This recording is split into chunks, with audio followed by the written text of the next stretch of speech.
News TV 99 న్యూస్కి స్వాగతం. మేడ్చల్ మల్కాజ్గిరి జిల్లా కాప్రా మండలం జవహర్ నగర్ మున్సిపల్ కార్పొరేషన్ పరిధిలోని మల్లికార్జున నగర్లో మానవత్వానికి నిలవెత్తు నిదర్శనంగా నిలిచే ఘటన చోటు చేసుకుంది. పుట్టుకతోనే దివ్యాంగుడైన ప్రసన్న జాన్ జీవితంలో ఆసక్తిని నింపుతూ జవహర్ నగర్ కు చెందిన సామాజిక సేవకుడు కుతాడి మల్లేష్ అతనికి ఛాయ్ బండిని ఏర్పాటు చేసి ఆదర్శంగా నిలిచాడు. ప్రసన్న జాన్ గతంలో చిన్న కిరాణా దుకాణం నిర్వహిస్తూ కుటుంబ పోషణ చేసుకునేవాడు. అయితే కరోనా లాక్డౌన్ సమయంలో ఆర్థిక పరిస్థితులు పూర్తిగా దెబ్బతినడంతో అతని వ్యాపారం మూతపడింది. ఆదాయం లేకపోవడం, శారీరక ఇబ్బందులు కలిసి అతన్ని తీవ్ర నిరాశలోకి నెట్టాయి. ఏ పని చేయాలో, ఎలా జీవనం సాగించాలో అర్థం కాని పరిస్థితిలో మానసికంగా కూడా తీవ్రంగా కుంగిపోయాడు.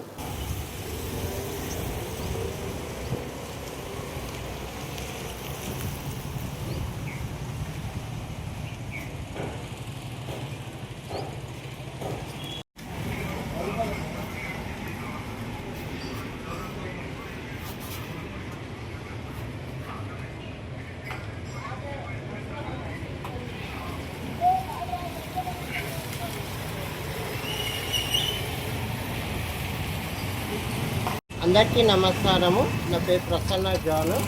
మళ్ళీ నేను ఇంతకుముందు కిరాణా షాప్ నడిపించినాను. మళ్ళీ అప్పట్లో కరోనా టైంలో కొంచెం లాస్ అయింది కిరాణా షాపు. తర్వాత నాకు ఏమీ లేదు. ఇక నేను బాలాజీ నగర్, జవహర్ నగర్లో మళ్ళీ మలేష్ అంకుల్ అని మల్లికార్జున్ నగరు. మళ్ళీ అందులో ఒక అంకుల్ మనకు తెలిసిన అంకుల్ ఉన్నాడు.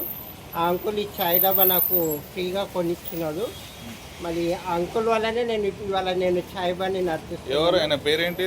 Malesh uncle, Kodar Malesh uncle. Kodar Malesh uncle నాకు ఈ చిన్న చాయ్ దుకాణం పెట్టించినాడు.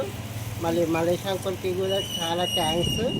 మళ్ళీ నా కాలం మీద నేను నిలబడుతున్నాను, మంచిగా చేసుకుంటున్నాను. మళ్ళీ మలేష్ అంకుల్కి కూడా చాలా థ్యాంక్ యూ.